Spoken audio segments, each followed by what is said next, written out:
Ask मुफ्ती मुजीब रहमान। साईं काफ़ी माण्हू मस्जिद के मस्जिद चवंदा आहिनि, उहो कीअं अल्फाज़नि जी ग़लती आहे। काफ़ी असांजा मुस्लमान मस्जिद खे चवंदा आहिनि मस्जिद। साईं मस्जिद हलो नमाज़ पढ़णु, मस्जिद जेको आहे ग़लति अल्फाज़ आहे। मुस्लमाननि जी इबादत गाह खे मस्जिद चयो वेंदो आहे। साईं छा चयो वेंदो आहे? तेज़ी में थोरो चओ। हा, मुस्लमाननि जी इबादत गाह खे मस्जिद चयो वेंदो आहे। मस्जिद चवणु हे अल्फाज़नि जी ग़लती आहे, इन खे दुरुस्त कयो वञे। जीअं काफ़ी माण्हू ख़ासि करे जेके त ग़रीब ॿारड़ी जी तरफ़ रहनि था, उन्हनि जे अंदरि अल्फाज़नि जी अदायगी करणु वॾी ॾुखी हूंदी आहे। पोइ बाज़ औक़ात उहे मुफ़्तिन खे मुफ़्ती चवंदा आहिनि, मुफ़्ती। मौलविन खे मौलबी। हा साईं, मौलविन खे चवंदा आहिनि मौलबी। मुफ़्ती खे चवंदा आहिनि मुख़्ती। ॾिसो फ़ा जी जॻह ते ख़्वा ॾींदा आहिनि, त बिल्कुलु हे अल्फाज़नि जी हे ग़लती आहे। इन ग़लती खे जेको आहे दुरुस्त कयो वञे। बाक़ी मुस्लमाननि जी इबादत गाह खे मस्जिद चयो वेंदो आहे, मस्जिद नाहे चयो वेंदो। अल्लाह ताला अमल करण जी तौफ़ीक़ अता फ़रमाए। अगरि कंहिं शख़्स खे कुझु पैसनि जी ज़रूरत हुजे ऐं कंहिं खां पैसा मिलण जी उमेद बि न हुजे, छा उहो जुआ खेॾी सघे थो या न? बिल्कुलु ग़लति आहे। इन जो मिसाल मां हीअं ॾियां थो, जेकॾहिं सुभाणे तोखे अहिड़ी का ज़रूरत पइजी वञे ऐं माण्हू तोखे ऑफर कनि त तूं इस्लाम खे छॾ, त पोइ तुंहिंजी हीअ असां ज़रूरत खे पूरो कंदासीं, पोइ उते काॾे वेंदे कालिया? हा, उते काॾे वेंदे? हे थिए न साईं, साईं पैसनि जी ज़रूरत आहे, काॾा मूंखे पैसा मिलनि बि नथा, छा मां जुआ जेके खेॾंदो उहे पैसा कढंदो हाणे? जुआ जेके खेॾंदो उहे पैसा कढा आणींदी। बहरहाल अल्लाह ताला जी नाफ़रमानी आहे, जुआ जे अंदरि ख़ुदा जी नाफ़रमानी आहे। जेकॾहिं कोई बि खेॾे थो, ग़लति आहे, हराम आहे, नाजाइज़ आहे। ऐं जेको चवे थो साईं मूंखे त मजबूरी आहे, काफ़ी माण्हू मिसाल ॾींदा आहिनि, साईं मूंखे मजबूरी, हाणे मां काॾे वञा? ख़ुदा जा बंदा, अहिड़ी मजबूरी तूं पंहिंजी हाइल छो कई आहे? हिन ज़माने में असांजे मुस्लमाननि जी ख़्वाहिश पूरी नथी थिए, उनखे उहे मजबूरी चवंदा आहिनि। नंढो मिसाल ॾियां, मसलन तौरु हे वाच आहे 200 जी आहे न, मां मिसाल थो ॾियां। हे घड़ी जेकी मूंखे पातल आहे बिल फ़र्ज़ मिसाल ॾियां, हे 200 जी आहे। अहिड़ी घड़ी 20,000 जी बि आहे। हाणे छा चवंदो, मां 20,000 ते अहिड़ी घड़ी वठां? हाणे पैसा त आहिनि न, हाणे पैसा साईं मूंखे मजबूरी आहे, हाणे मां व्याज खणी सघंदो? हिन घड़ी खे वठण जे लाइ, घड़ी जो मां मिसाल थो ॾियां, हिन में सभु सामान ईंदव, इन में हर हिकु ज़रूरत सामान अची सघे थो। मां मिसाल थो ॾियां घड़ी ते, मसलन तो नंढी मोबाइल आहे, 30,000 वारी मोबाइल आहे। हाणे दोस्तनि जे वरिती आहे 70 प्रो, जेकी 4 लख जे क़रीब मोबाइल आहे। हाणे चए थो साईं मूंखे बि इहा iPhone मोबाइल वठणी आहे, हाणे मूंखे त 1.5 लख जेको आहे ज़रूरत में, हाणे मां काॾे, हाणे मां जुआ खेॾां? दरअसल मजबूरी असांखे न हूंदी आहे, असांजी ख़्वाहिश पूरी नथी थिए, इन खे असां मजबूरी बनायो आहे। असांजी ख़्वाहिश पूरी नथी थिए, हालांकि 200 जी घड़ी खां बि त कमु थी सघे थो न, 5,000 जी या 10,000 जी स्मार्ट मोबाइल खां बि त कमु थी सघे थो न, त पोइ लख ॾे काॾे थो वञे? लख ॾे काॾे थो वञे? मुस्लमान पंहिंजे अख़राजात खे घटि करण जी कोशिशि करे। 1,000 रुपयो कमायो था न, 1,000 रुपयो कमायो था न, त पंहिंजा ख़र्च 2,000 ते न पहुचाईंदव, मुश्किल में अची वेंदव, परेशान थींदव, हराम जे तरफ़ ईंदव। 1,000 कमायो था, 1,000 ताईं पंहिंजी लिमिट रखो। घरवारी खे चओ बेगम मां इन खां अलावा नथो ॾेई सघां। घरवारी खे चओ त जेकॾहिं अगरि रहणु चाहिनि थी, 1,000 रुपयो जी मूंखे वसत आहे ॾींहं में, उन 1,000 में जेको मां खाराए सघंदो मां खाराए सघंदो, बाक़ी 1,000 खां अलावा जेकॾहिं मां कमायां 2,000 जो मां रोज़ानो ख़र्चु कयां, त सुभाणे मां पिना न पोइ? जी साईं, पोइ हली वञे साईं, भले कोई मसइलो न आहे। सही ॻाल्हि आहे। जेकॾहिं नाराज़ थी करे अबे जे घर वञे थी न, कुझु टाइम जे लाइ छॾे ॾियोसि।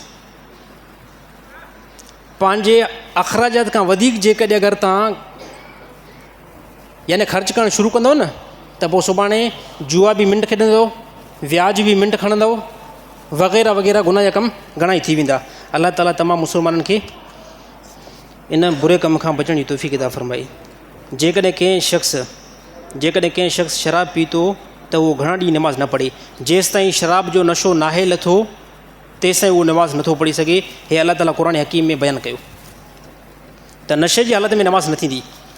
शराब पीअण वारे जे मथां ख़ुदा जी लानत ईंदी आहे, अल्लाह ताला जी रहमत खां इहो बंदो परे वेंदो आहे। ऐं जंहिं टाइम ताईं नशो आहे ख़ुदा जी रहमत खां इहो बंदो परे आहे। अगरि इन ई हालत में मौत आयो त यौम महशर में शराब जी हालत में बंदो उथंदो, ऐं शराब जी हालत में यौम महशर में अगरि उथियो त इहो वॾो ज़लीलो ख़्वार थींदो। अल्लाह ताला तमामु मुस्लमाननि खे हिफ़ाज़त में रखे। छा फ़जर नमाज़ जी सुनत क़ज़ा थी सघे थी या न? फ़जर नमाज़ जेकॾहिं अगरि तव्हां खां फ़जर नमाज़ तव्हां फ़र्ज़ु जेको आख़िरी में पढ़ियो ऐं सुनत जेकी आहे तव्हां खां निकिरी वई, हाणे फ़र्ज़ खां बाद में सुनत फौरी तौरु नाहे पढ़ी। अलबत्ता एतिरी गुंजाइश उलमा लिखी आहे त सिजु उभरे, सिजु उभरण खां बाद में इशराक जो जेको टाइम थींदो आहे उन टाइम तव्हां सुनत जेको आहे फ़जर जी पढ़ी सघो था। अल्लाह ताला अमल करण जी तौफ़ीक़ अता फ़रमाए। नमाज़ में वल ज़ालिन पढ़िजे या वल डॉलिन। साईं अक्सर मुसलमाननि जे अंदरि नमाज़ में जेके असां इमाम ॿुधाइनि उहे वल ज़ालिन पढ़ंदा आहिनि, बाक़ी जेकॾहिं कोई वल डॉलिन पढ़े थो त उनजो जवाबु उन्हनि खां वरितो वञे त बहितर आहे।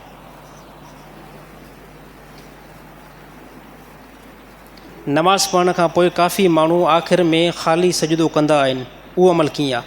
मामूल न बनायो पंहिंजो। काफ़ी असांजा दोस्त अहबाब नमाज़ कंप्लीट पढ़ी विया आहिनि, नमाज़ मुकमल थी वई आहे, आख़िरी में सजदो कनि था। साईं कनि था नथा कनि? इन मस्जिद में अलाए केतिरनि दोस्तनि खे सॾु ॾिठो आहे, नमाज़ सॼी थी वई, कंप्लीट थी वई। मसइलन तौरु जुमे जी नमाज़ जे अंदरि जेके रकातूं मां ॻणी थो वञा, पहिरियों 4 रकातूं सुनत, 2 रकातूं इमाम जो पोयां, वरी 4 रकातूं सुनत, वरी पोयां 2 सुनतूं, वरी 2 नफ़िल। हाणे एतिरी नमाज़ थी वई। हाणे एॾे सॼी नमाज़ पढ़ण खां बाद में आख़िरी में हिकिड़ो सजदो कयो थो वञे, पोइ उनखे शुक्राने जो सजदो चयो वञे या कहिड़ो बि, इनखे लाज़िम न बनायो, इनखे ज़रूरी न सम्झो। अगरि इनखे ज़रूरी सम्झो था पोइ ग़लति आहे। बिलफ़र्ज़ अगरि कंहिं मुस्लमान कंप्लीट नमाज़ पढ़ी कॾहिं कॾहिं यानी 3 ॾींहं खां बाद में जेकॾहिं हिकिड़ो ख़ाली सजदो कयो आहे, कोई बि हर्ज न आहे। बाक़ी हर नमाज़ खां बाद में कंप्लीट नमाज़ पढ़ण खां बाद में ख़ाली जेको सजदो कयो वञे थो, मामूल न बनायो, इनखे रूटीन सां करणु ग़लति आहे।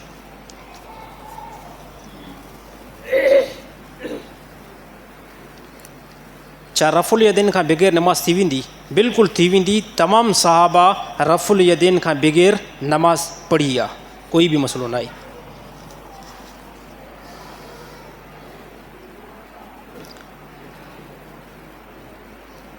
साईं मां मुछूं कटींदो आहियां त काफ़ी माण्हू मूंखे वाह बि चवंदा आहिनि, कोई मसइलो न आहे।